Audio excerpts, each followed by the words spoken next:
आज हम लोग इम्पोर्टेंस ऑफ इंडस्ट्रियल रिलेशंस देखेंगे।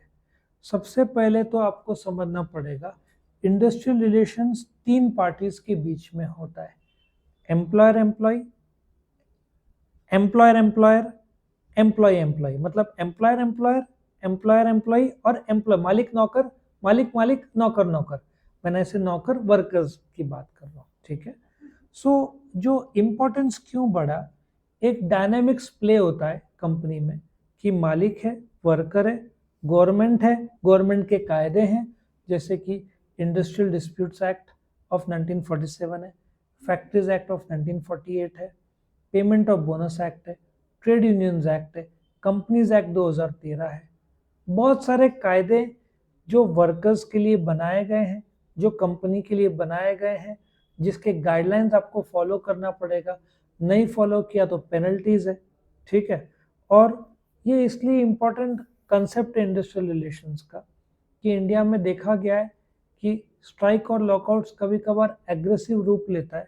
फैक्ट्रीज में तोड़फोड़ देखा गया है, आगजनी देखा गया है, वर्कर्स की जान गई है, मालिक की जान गई है, एचआर के आदमी की जान गई है मारुति के केस में।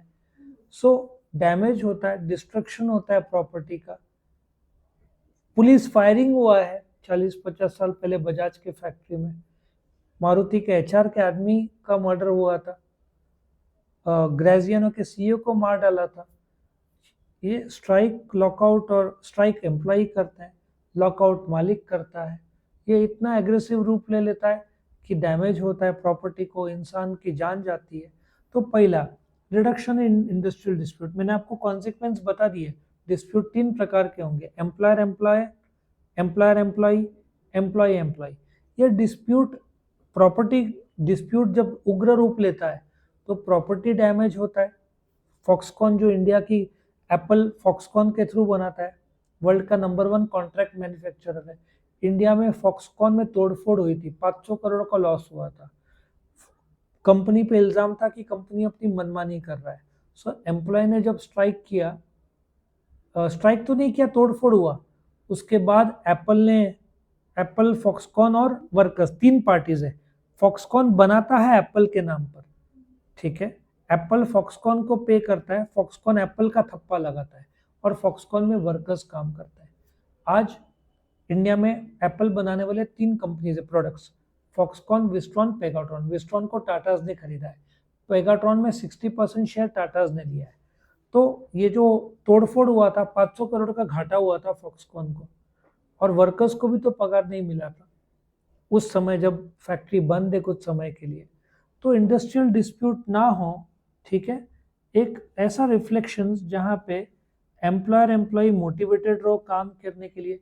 स्ट्राइक वर्कर्स करते हैं, लॉकआउट एम्प्लॉयर करता है, जानबूझकर गो स्लो टैक्टिक, ताकि वर्कर्स काम स्लो करे डेलिबरेटली, ठीक है। तो इंडस्ट्रियल पीस की जरूरत है, इसके लिए इंडस्ट्रियल रिलेशंस का योगदान बहुत इंपॉर्टेंट है, क्योंकि वर्क प्लेस में एम्प्लॉयर एम्प्लॉय ही नहीं है, कंपनी का कल्चर है, वर्कर्स पार्टिसिपेशन इन मैनेजमेंट है, सोशल एंगल है, टेक्नोलॉजिकल एंगल है, कल्चरल एंगल्स है, सबसे बड़ा इकोनॉमिक और फाइनेंशियल एंगल्स है। आया समझ में? आप देखो, टोयोटा कंपनी में स्ट्राइक हुआ है, होंडा में स्ट्राइक हुआ है, मारुति में स्ट्राइक हुआ है, सैमसंग इलेक्ट्रॉनिक्स में अभी आपको लगता है इंडिया में, अमेरिका के बोइंग में चले जाओ, 1.5-2 महीना स्ट्राइक चला, 8,000 करोड़ का घाटा हुआ। आज दुबई ये सब जगह आप स्ट्राइक, गल्फ कंट्रीज में स्ट्राइक आसानी से नहीं कर सकते, वहां पे बैंड है, लेकिन वहां पे पगार इतना अच्छा है कि कोई स्ट्राइक करना भी नहीं चाहेगा। अनइंटरप्टेड प्रोडक्शन, मैंने आपको ऑलरेडी बता दिया है। एक एग्जांपल लेता हूँ, मारुति कंपनी में जब स्ट्राइक चालू था, एक दिन का घाटा 100 करोड़ था। सैमसंग इलेक्ट्रॉनिक्स को 37 डेज में 800 करोड़ का घाटा हुआ। बोइंग को 1.5-2 महीने के 8,000 करोड़ का घाटा हुआ। सो आपका प्रोडक्शन निरंतर चालू रहना चाहिए, नहीं तो फिर जब आप गुड्स बेचोगे नहीं, कमाओगे नहीं, तो कंपनी कैसे चलेगा। सो प्रोडक्शन का इंटरप्शन कब होता है? जब वर्कर स्ट्राइक करते हैं या मालिक लॉकआउट करता है, मशीन बंद है, मशीन का डेप्रिसिएशन चालू है, इंश्योरेंस कॉस्ट चालू है, ऑपरेटिंग कॉस्ट चालू है, ठीक है। सो मशीन लगातार चलते रहना चाहिए प्रोडक्शन, ताकि आउटपुट मैक्सिमम आए। तो स्मूथ रनिंग क्यों ज़्यादा ज़रूरी है? क्योंकि इंडस्ट्रीज और कंपनीज ठीक से काम कर सके। इंडस्ट्रियल डेमोक्रेसी मतलब कि मैं आपको बेस्ट एग्जांपल बोइंग का देता हूँ। बोइंग में 33,000 वर्कर्स स्ट्राइक में थे, तो डेमोक्रेसी के तहत अमेरिका में अलाउड था, आप दुबई में नहीं कर पाओगे ये। लेकिन दुबई में पगार ही इतना अच्छा है कि कोई ऐसे करेगा नहीं। लेकिन डेमोक्रेसी कैसे था, बोइंग कंपनी ने ऑफर दिया, उसका हेड बाद में बदल गया, जो सीईओ है, उन्होंने बोला हम आपको 30% पगार वार्ड बढ़ा के देते हैं अगले 4 साल में। वहाँ के वर्कर्स जो 33,000 है, उन्होंने बोला नहीं 40% चाहिए। ये स्ट्राइक चलते गया। बोइंग ने बाद में नेगोशिएट करके 35% किया। वर्कर्स ने वोट किया, डेमोक्रेसी रिजेक्ट कर दिया। फिर वापस टेबल में डिस्कशन हुआ, मैनेजमेंट और वर्कर्स, इसको कलेक्टिव बार्गेनिंग बोलते हैं। लास्ट में वर्कर्स ने 38% में मोहर लगाया, अगले 4 साल में कंपनी 38% बढ़ा के देगी पगार। वर्कर्स ने साइन किया, काम में लौट आए। बोइंग क्यों इंपॉर्टेंट है, पैसेंजर जेट्स में वर्ल्ड में 2 ही कंपनी है, बोइंग और एयरबस। ऑलरेडी बोइंग का नाम खराब हुआ है, कुछ पार्ट्स में प्रॉब्लम, एरोप्लेन में दरवाज़ा उड़ गया, बोइंग 737 मैक्स में काफ़ी इश्यूज आए, बहुत सारे ऑर्डर्स कैंसिल हुए। एयरबस को फ़ायदा हुआ इसका, लेकिन एयरबस में भी यही प्रॉब्लम है, डिस्प्यूट चल रहा है लेबर और इनका। सो कोई भी अछूता नहीं है, प्रॉब्लम्स। आप बोलोगे बोइंग कितना बड़ा कंपनी है, 5.5-6 लाख करोड़ का टर्नओवर है। पाकिस्तान पूरे देश का टर्नओवर जो 10-20 लाख करोड़ होगा, आधा बोइंग का टर्नओवर पकड़ लो। अकेला बोइंग पाकिस्तान का आधा टर्नओवर। टाटा ग्रुप का जो टर्नओवर है वो पूरे पाकिस्तान के जीडीपी से ज्यादा है। अकेला इंडिया का सिर्फ टाटा ग्रुप पाकिस्तान से बड़ा है। तो सोचो, जो कंपनी इतना बड़ा है, 150 कंपनीज का ग्रुप है टाटा ग्रुप, कहीं पे भी प्रॉब्लम आया तो पूरे काम में फर्क पड़ता है। आया समझ में? आज टाटा मोटर्स में कुछ कम ज्यादा होता है तो स्टील जो टाटा स्टील सप्लाई करता होगा, आज एक महिंद्रा नासिक में है, लेकिन महिंद्रा कंपनी में प्रॉब्लम आया तो 250 कंपनीज में प्रॉब्लम आ जाता है।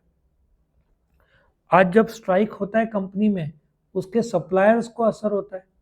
सप्लायर्स कई बार, अच्छा अमेरिका के बोइंग कंपनी में सिर्फ अकेला बोइंग नहीं था, 2,500-3 हजार कम से कम सप्लायर्स होंगे। बहुत सारे कंपनीज बंद हो गए, क्योंकि बोइंग कंपनी का काम बनता तो सप्लाई भी तो बनता। तो 2,500-3 हजार सप्लायर्स के वर्कर्स का भी जॉब गया, कुछ कंपनीज बंद भी हो गए, बहुत प्रॉब्लम्स हुआ था। सो इंडस्ट्रियल डेमोक्रेसी के लिए भी बहुत ज़रूरी है इंडस्ट्रियल रिलेशंस, इंडस्ट्रियल पीस के लिए ज़रूरत है, देश के पीस के लिए ज़रूरत है। क्योंकि यदि वर्कर्स का जॉब चला गया, पैसे नहीं है, तो नाराज़ हो जाएगा। कुछ जगह पे चोरी चकारी बढ़ता है, तोड़फोड़ होता है। देश में पीस, इंडस्ट्रियल पीस नहीं है तो देश में भी ये स्ट्राइक और लॉकआउट्स में क्रिमिनल एंगल भी लागू होता है, जहाँ पे किसी का मर्डर भी होता है, जान चली जाती है। आया समझ में? सो ये बहुत इंपॉर्टेंट है इंडस्ट्रियल रिलेशंस, इंडस्ट्री के लिए ही नहीं, पूरे देश के सिक्योरिटी के लिए भी बहुत ज़्यादा ज़रूरत है। ठीक है, तो यहाँ पे इम्पोर्टेंस खत्म होता है। आपको वीडियो पसंद है तो लाइक करना, फ्रेंड्स के साथ शेयर करना और चैनल को ज़रूर से सब्सक्राइब कर लेना।